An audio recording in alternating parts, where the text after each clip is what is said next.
Welcome to the deep dive. Today we're getting into something maybe you haven't thought much about regarding climate action, and that's healthcare. Yeah, specifically its carbon footprint. Exactly.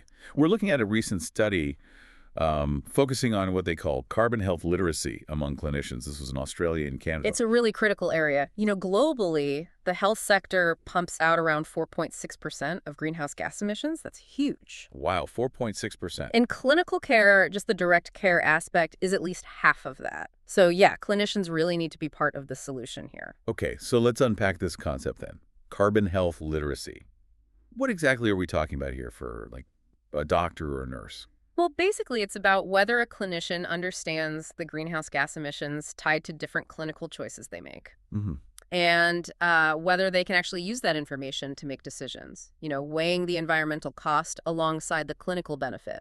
You'd think clinicians who are already focused on sustainability would have a good handle on this, but the study found something kind of surprising, didn't it? It really did. So while clinicians generally agreed sustainable practice is important, many didn't fully grasp that low-value care directly adds to emissions. Low-value care? Oh. You mean stuff that's unnecessary Mm. or maybe even harmful? Exactly that. Care that doesn't really help the patient or could even cause problems. They were often more focused on, the obvious things like recycling or reducing physical waste in the clinic. Right, the tangible stuff. Yeah. And what's fascinating is that many clinicians were already trying to reduce low-value care, but their reasons were more about, say, saving time or making things less hassle for the patient. Okay. They just weren't connecting those actions, those efficiency gains, directly to the environmental benefit. It's like a missed opportunity for green motivation. So it goes way beyond just changing light bulbs. It's about the actual clinical decisions being made? Yeah. That feels like a much bigger shift. It is. But what does that mean for the clinician on the ground,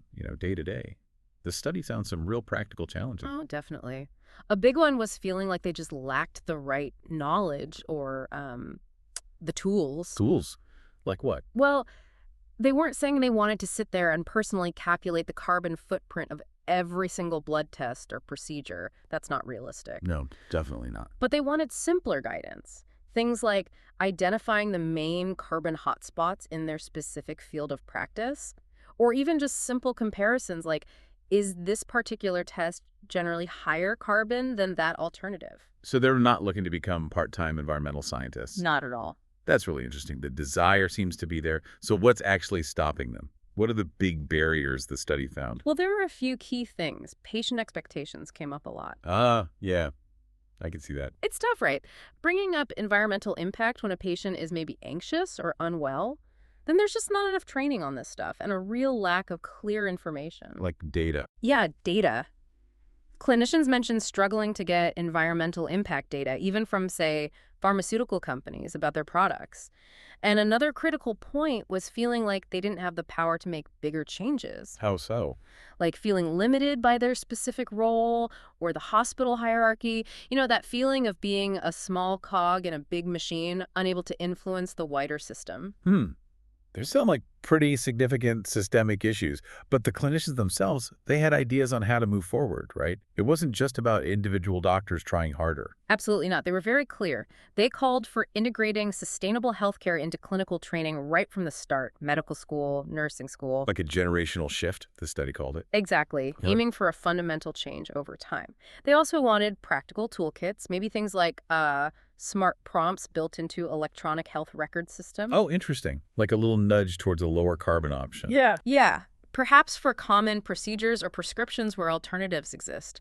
And crucially, they stress the need for real commitment from the top, leadership buy-in and accountability. So it needs that top-down support structure. Definitely. It can't just be on the individual clinicians.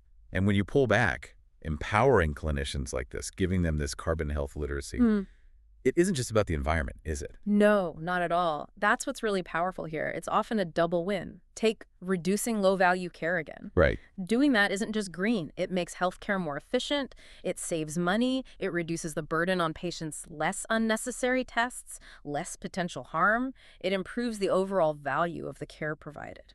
That makes a lot of sense.